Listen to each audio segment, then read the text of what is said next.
테크에 진심을 다하다 테크 요정 비티크입니다. 지난달 말 세상을 놀라게 한 스마트폰이 출시되었습니다. 바로 화웨이 메이트 60 프로입니다. 미국은 중국 제재의 일환으로 2020년 자국 기술을 이용해 해외에서 설계 생산한 반도체를 하웨이에 수출할 수 없도록 금지했기 때문입니다. 이 말인즉슨 미국과 동맹관계에 있는 대만 TSMC, 한국 삼성전자와 같은 주요 반도체 파운더리 업체로부터 14나노 이하 첨단 반도체 납품을 받을 수 없게 된 것입니다. 이와 같은 미국의 고강도 제재로 인해 하웨이는 첨단 반도체 장비를 확보할 수 없는 절체절명의 상황이었습니다. 하지만 하웨이 메이트 60 프로가 출시되면서 이제 하웨이는 독자적으로 첨단 반도체를 설계하고 생산할 수 있다는 거, 이걸 확인시켜줬다는 점에서 상당히 충격적인 일이라고 할 수 있습니다. 그래서 이 제품 하웨이 메이트 60 프로 공수를 해왔습니다. 이 제품에는 독자 운영체제인 하모니 OS가 탑재됐을 뿐만 아니라 7나노 공정 기반의 기린 9000S가 탑재되었습니다. 이 제품은 출시 자체가 상당히 논란이 될 수밖에 없는 2013년 최대 문제작이라고 해도 과언이 아닐 듯합니다. 미국의 제재에도 불구하고 국산화에 성공했기 때문에 하웨이는 중국 반도체의 승리라고 대대적으로 홍보를 했고, 중국 소비자 역시 하웨이 메이트 60 프로를 구매하는 게 곧 애국 소비라고 열렬하게 지지하는 모습을 보여주고 있습니다.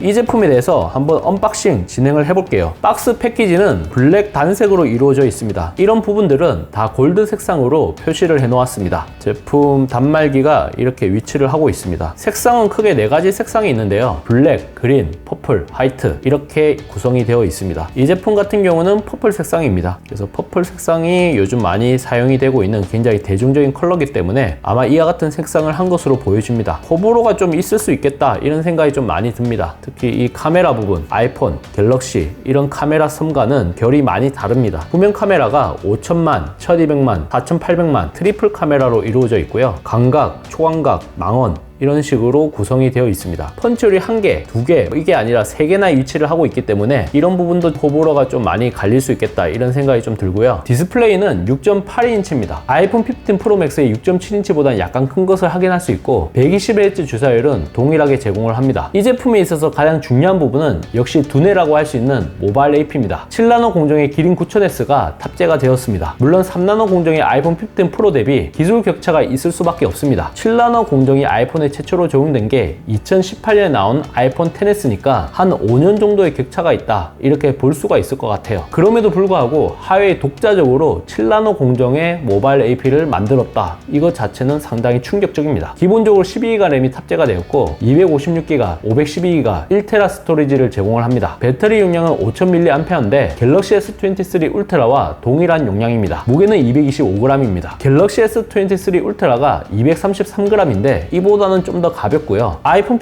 15 프로 맥스의 221g보다는 약간 무거운 것을 확인할 수 있습니다. 카메라 있는 부분에 내 손가락이 이렇게 부딪히기 때문에 이렇게 잡아서 사용하는데 좀 많이 거슬렸습니다. 기존에 제가 사용했던 갤럭시나 아이폰 이런 제품들하고는 이질적인 느낌이 발견이 된 게 사실이고요. 측면 부분을 보게 되면 아이폰의 느낌이 상당히 강합니다. 이런 부분은 사실 갤럭시도 아이폰스럽게 바뀌어지고 있고 서로 닮아가는 부분이 있기 때문에 문제다 이렇게 얘기를 할 수는 없을 것 같아요. 퍼플 굉장히 무난한 컬러긴 한데 예전보다는 많이 식상해졌다 그런 생각이 좀 많이 드네요. 한국어도 정상적으로 지원을 하고요. 키패드 역시 한국어로 입력이 또 가능합니다. 구글 플레이가 깔려있지 않기 때문에 APK 파일을 별도로 구해가지고 실행을 하셔야 합니다. 일단 설정에 들어가서 그래픽 품질을 높음, 매우 높음 이렇게 설정을 해 놓았고요. 프레임 레이트 역시 60프레임 최대 수치로 세팅을 해 놓았습니다. 쾌적하게 뭔가 구동이 된다 이건 아니지만 무난한 수준 정도 이렇게 볼 수 있을 것 같습니다. 생각보다 발열이 그렇게 심하지는 않습니다. 따뜻한 수준? 그 정도 되는 것 같아요.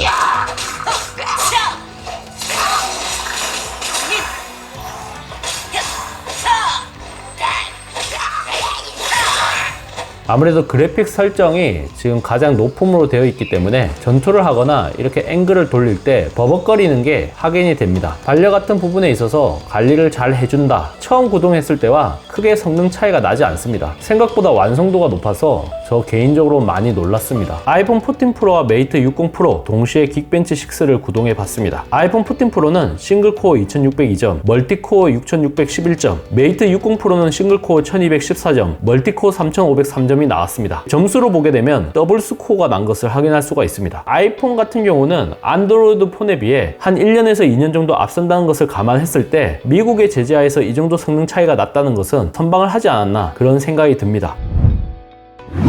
이번 영상을 본 여러분들의 생각은 어떠신가요? 잘 보셨다면 좋아요, 구독, 알림 설정 부탁드립니다. 테크 중 비티크는 다음 영상에서 찾아뵙도록 하겠습니다. 고맙습니다.